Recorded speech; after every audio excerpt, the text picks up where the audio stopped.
তোমরা যা ভালোবাসো। পরীক্ষা কি? মমিন হওয়ার সত্য কিন্তু এটা, তোমরা যা ভালোবাসো এইটা যতক্ষণ না আল্লাহর রাস্তায় লাগাবে কোনো স্বভাব নেই। সুবহানাল্লাহ বলে ওহদ পাড়া পর্যন্ত নেকি কামিয়ে নিয়েছো, আর जर्रा से जर्रा ईमान रहेगा तो जन्नत में जाएगा। ये सब नहीं चलेगा कुरान में, वो सब बाहर चलता है। अलग अलग फिलोसफी बना लिया ना इंसानों ने, वहां चलेगा, यहाँ पर नहीं चलेगा। খুব দুঃখের সঙ্গে আল্লাহ রাসূল কেস ফাইল করে দিয়েছে, সুপ্রিম কোর্টে কেস অটোমেটিকলি জমা পড়ে গেছে যে আমার সম্প্রদায় তো এই কোরআনকে পরিত্যাজ্য মনে করে। ওই বলিনি তো আমার সম্প্রদায় অমুক মাযহাবকে পরিত্যাজ্য মনে করেছে, অমুক মাযহাবকে পরিত্যাজ্য মনে করেছে, অমুক দলকে মানিনি, তমুক দলকে মানিনি। এসব কথা কি আসবে? আজকে কি বললাম, 19 নম্বর কি বললাম, ওর পরে আর কি কোনো কথা রয়ে যায়? আল্লাহ রাসূল কিয়ামত পর্যন্ত এই কোরআন আমার নিকট অবতীর্ণ হয়ে আছে, আমি এর দ্বারা তোমাদেরকে এবং যার কাছে এই কোরআন পৌঁছাবো। তাহলে রাসূল চলমান কিনা? আল্লাহর মনোনীত রাসূল ওখানে চলমান আছে, তারপরে আপনি রাসূল বলে দাবি করেন।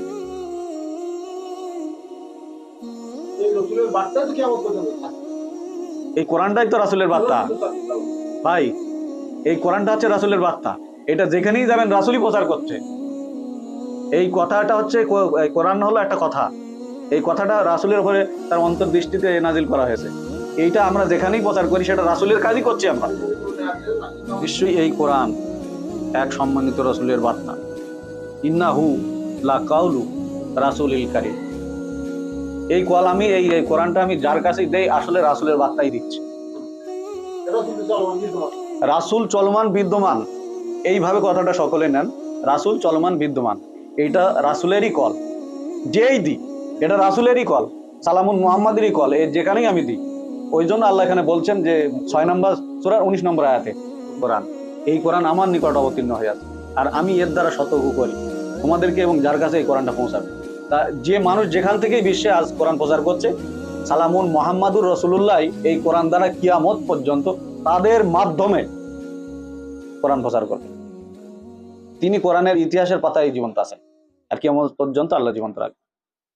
আজকে এইটুকু বলি, যেহেতু আপনারা জ্ঞানী শিক্ষিত মানুষ, আশা করি উপলব্ধি করেছেন। সঠিক পথে চলার আল্লাহ শক্তি বাড়িয়ে দিক, আমরা যেন একসঙ্গে আল্লাহর বিধিবিধানের উপরে থাকতে পারি এবং বিশ্ববাসীর কাছে একটি শান্তির বার্তা পৌঁছে দিতে পারি যে কোরআন যারা মানে এবং কোরআন যারা প্রচার করে তাদের বাস্তবিক জীবনযাপন এমন। আমাদের বাস্তবিক জীবনযাপন যেন বিদ্রোহের মধ্যে না হয়, বাড়াবাড়ির মধ্যে যেন না হয়, এটা প্রত্যেকের খেয়াল রাখতে হবে।